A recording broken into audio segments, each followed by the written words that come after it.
નવસારી શહેરના વાપી અને રાજકરણી પ્રેમચંદ લાલવાણી પરિવારના યજમાન પદે કછોલ ગામ ખાતે અતિરુદ્ર મહાયજ્ઞનું આયોજન કરવામાં આવ્યું છે, જેના ત્રીજા દિવસે કથાકાર મોરારી બાપુ હાજર રહ્યા હતા। તેમણે પણ યજ્ઞમાં આહુતિ આપી ધન્યતા અનુભવી હતી। યજ્ઞ, તપ અને દાન એ કળિયુગમાં ભગવાનને પામવાના સત્માર્ગો છે। આધ્યાત્મિકતા જીવન જીવવા માટે જરૂરી અલૌકિક તત્વો છે। નવસારી શહેરમાં અલૌકિક અતિરુદ્ર મહાયજ્ઞનું આયોજન કરવામાં આવ્યું હતું, જેમાં 350થી વધુ દેશભરના ભૂદેવો યજ્ઞમાં જોડાયા છે।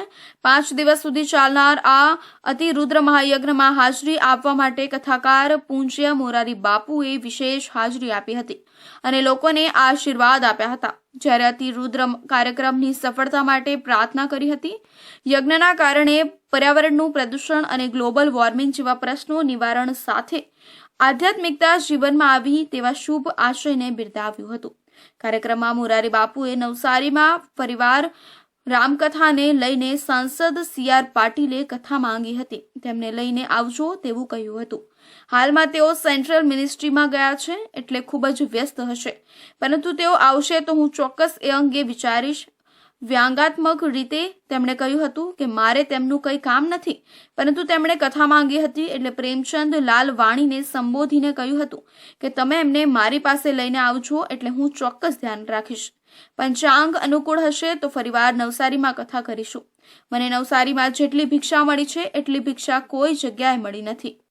ये यज्ञ मेरी दृष्टि में मैं फिर दोहरा कि अलौकिक यज्ञ, इसका फल परिणाम पूरे अस्तित्व को प्राप्त होगा और ऐसे यज्ञ की बहुत आवश्यकता है। जैसे मैंने अभी पर्यावरण की बात की, कई प्रकार से यज्ञ हमें बहुत आशीर्वादक, इस बहाने लोग एक दूसरे से जुड़ते हैं, एकता आती है और समाज एक बने और नेक बने, ये बहुत जरूरी है।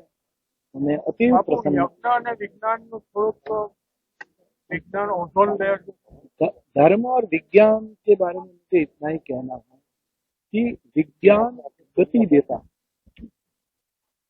आज विज्ञान अपने अपने रॉकेट छोड़ते हैं तो कहाँ तक विज्ञान गति देता है, लेकिन धर्म दिशा देता है कि किस दिशा में तुम्हें गति करनी। યજ્ઞની માહિતી આપતા કથાકાર મોરારી બાપુ જણાવે છે કે આ યજ્ઞ મારી દ્રષ્ટિએ અલૌકિક છે।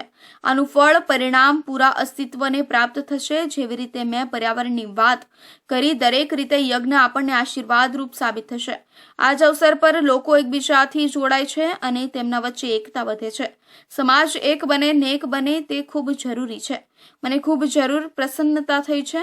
ધર્મ અને વિજ્ઞાન માટે મારે એટલું કહેવું છે કે વિજ્ઞાન ગતિ આપે છે, પરંતુ ધર્મ દિશા આપે છે। ગતિ તો મળી જશે, પરંતુ દિશા ન મળે તો વિજ્ઞાનનોએ પરમાણુ બોમ્બ શોધ્યા, તેની પાસે ઘટતો છે, પરંતુ દિશા ઠીક ન હોય તો કેટલા યુદ્ધ થશે, કેટલા માસૂમ લોકો મળશે। વિજ્ઞાનની સાથે ધર્મનું દિશા નિર્દેશન ખૂબ જરૂરી છે।